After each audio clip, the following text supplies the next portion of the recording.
Hi everyone, thanks for joining us today. I'm Gina and I'm here with Nutrena poultry expert Twain Lockhart.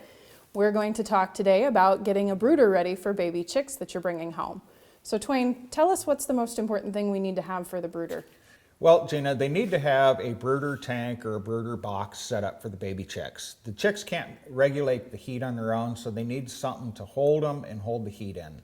If you have an old stock tank, those work great. That's my favorite. A plastic tote works really well, a cardboard box, anything like that that'll hold the chicks and hold the heat.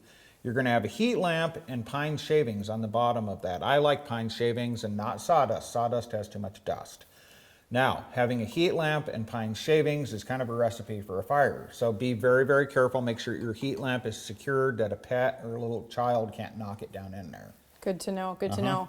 So this is a pretty standard heat lamp. You've got a clear bulb in there. There's also oftentimes red bulbs at the local feed store. What's the difference? Okay, they both work just fine. The red bulb is to prevent cannibalism. So birds see colors very, very well. If one of your baby chicks has a bloody spot or a sore, the other chicks will pick at that, and the red bulb will reduce the cannibalism. If I was doing a large number of chicks, like over 25, I would probably do a red bulb, but they both work. Okay, so good.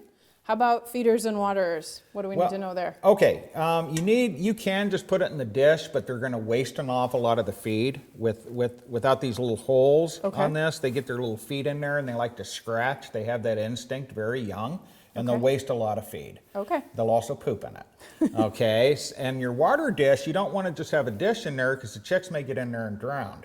So that's why this has this lip. Baby chickens are not too bad about that, and obviously ducklings aren't too bad about it, but your game birds and turkeys can be real bad about getting in there and drowning. Okay. So as the chicks get bigger, you will need bigger ones. They'll outgrow these, but initially these work really, really well. Good, good. How about what we put in the feeders? You want to use baby chick starter feed for the first 16 weeks. So maybe somebody's out there has some chickens and they just want to feed the leg crumbles to their baby chicks. That's not a good idea. The calcium content's way too high and can cause kidney damage to your baby chicks. So use chick starter for the first 16 weeks. Great. Thank you so much, You're very welcome. There you have it, folks. Thanks for joining Twain and I on today's chicken tip from Nutrena. We hope you've learned something new, and be sure to check out NutrenaPoultryFeed.com to find the feed that's right for your flock.